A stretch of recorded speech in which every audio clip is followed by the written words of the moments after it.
Gano yan? Kahapon kami. Kahapon-hapon. Oo. Naandyan si Doming sa tubigan. Tapos ito yung nandyan na sa tubigan din. Oo. Pagkatapos ay pinuntahan ko si Doming. At yung palay ay pinapaayos ko. At nababaga ng mga bata na sasakyan ay naguho. Oo. Tapos ay iniwanan niya. Oo. Yung kalabaw na andun sa nandyan sa nagagalat. Oo. Tapos, hindi na. Kalabaw. Sabi ko, Doming, ako muna kaya yun. Hahanapin ka rin nun.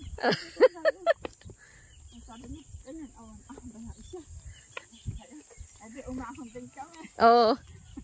Pagkatapos, alam mo ba nung uwi ko dyan sa bahay, nauna akong lumusong at yan nagpapahinga pa. Oo.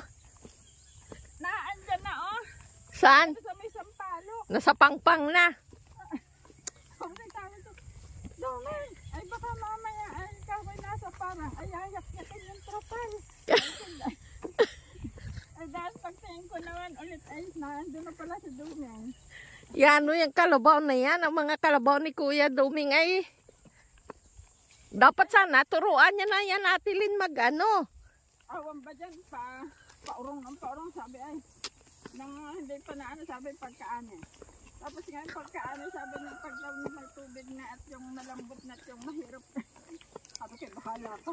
Si Edward ang pakuanin niya pag nandito na si Edward. Ang mansuhin niya.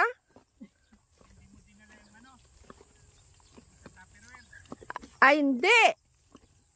Bunutin mo na lang. Palagay ka na hirap pag bunot. Hinog na ang palay ni JC Hatilin, oh. Hinog na ang palay ni JC. Ang ganda, ano? Yan, nag-iisa na lang nga naiwan na palay dito nga anihin. Kahit nagdubling talak ay. Pangalawa ay gumanda naman. Ang ganda ng kwan, oh. Uad. Mataas-taas na pa. Pabawi si JC sa gasto. Kaya nga.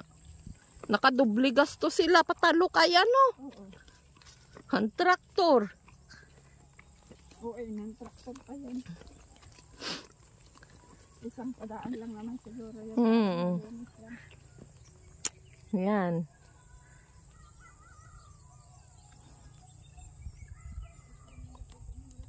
Nandito kami sa gitna ng tubigan.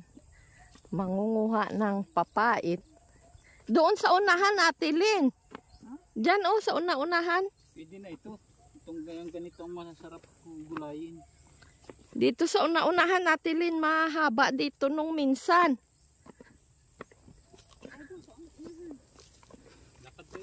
Mas maganda ito pag yung ulan. Kaya nga maulanan sana. Bigla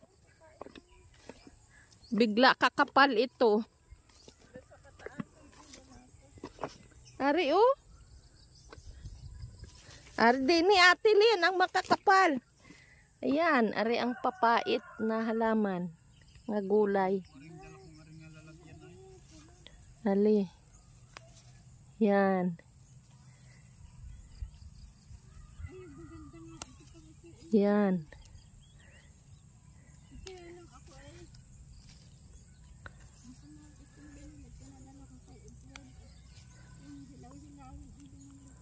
Masarap ito, Ate Lin. Sa kamatis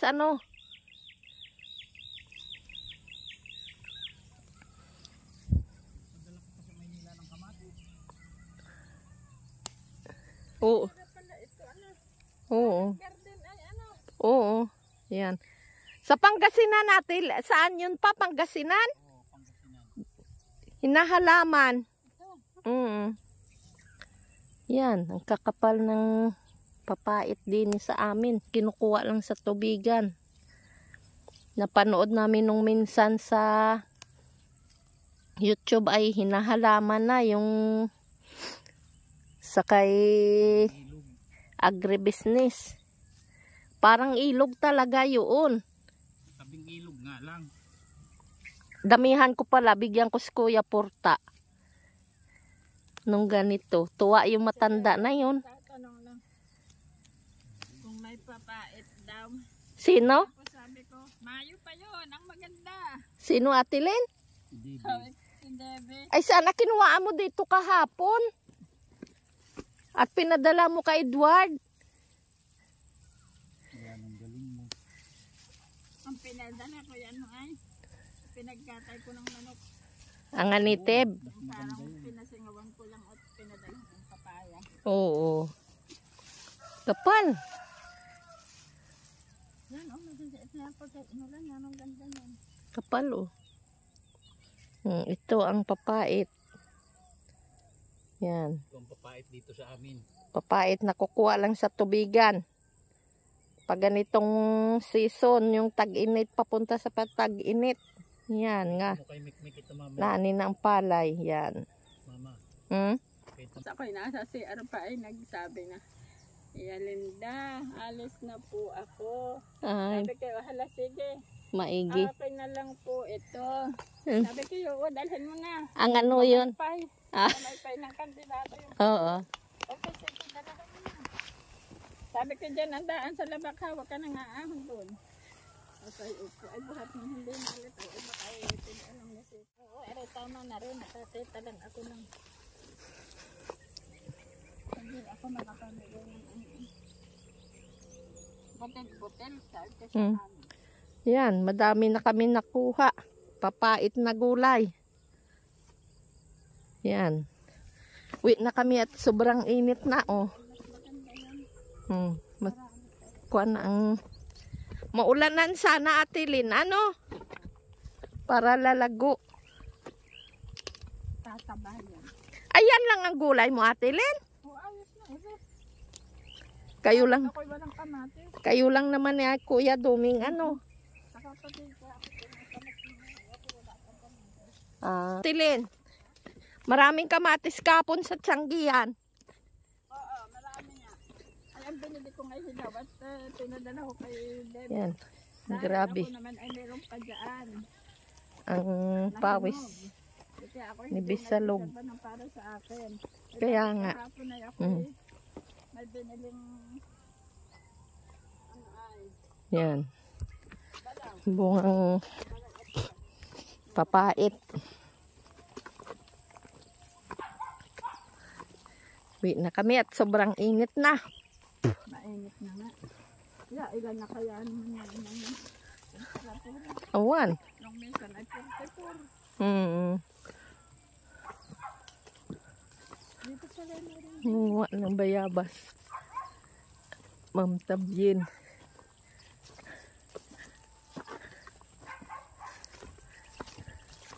Siguro, basta na ilabak ng bahay dyan namin. Baka doon ay tutubuan din. Kaya lang ang napapag. Oo. Nang kaya ba? Doon mataba, Ate Lynn, pag tumubo. Ano? Dahil mabasa-basa pa. Oo. Ay, napapag ano naman sa ba? Oh. Saan ba pupunta yung matanda na yun?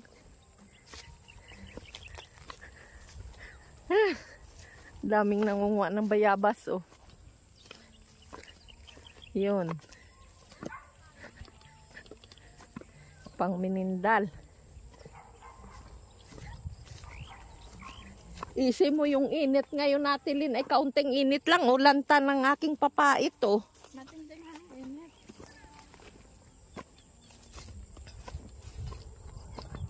Init.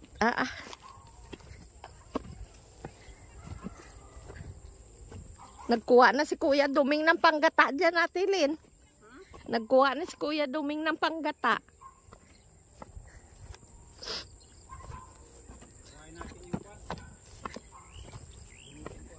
Balinghoy. Ay, salamat. Ano ay, sariwa pa ang Oo. sarap. Ay, wala naman. Hindi naman Yan.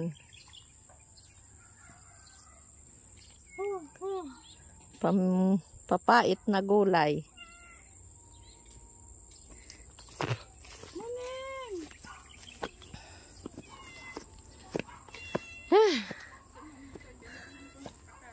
Binilian mo?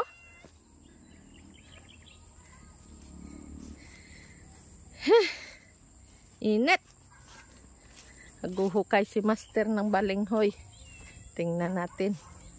Maluluto ng maminindal namin mamaya.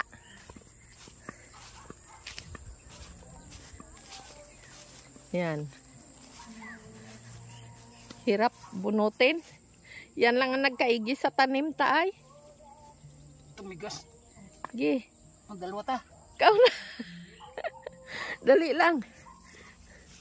Ilagay ko muna dito ang aming...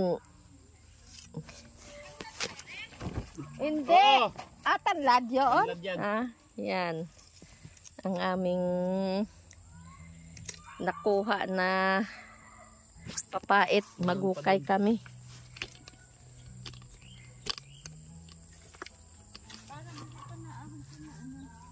Sino? Kahapon na parang hindi umahon si Salo. Nandiyan si Jid ay. Ito.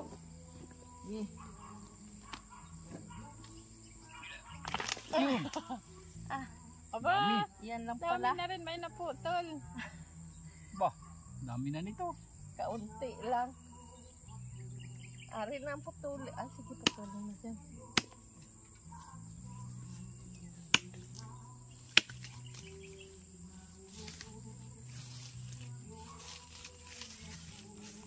Ito ay yung sinapon lang natin ito. Ay.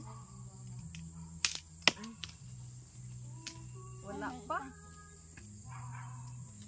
Doon sa aming sa Budiga Atilen, ang isang puno, ang daming laman. Ay, naputol pa. Oh? Ari pa meron. Matigas. Ang barita sana. Kabaritahin ko yan. Hindi na kuhain, oo, Ate Len.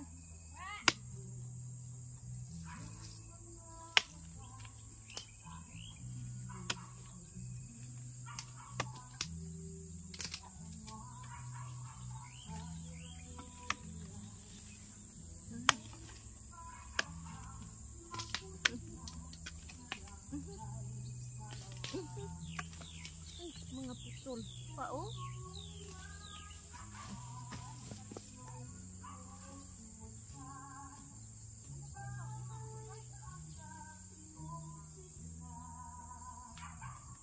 Ari, oh, nalakiwari ko, ari. Saan na ang kwan?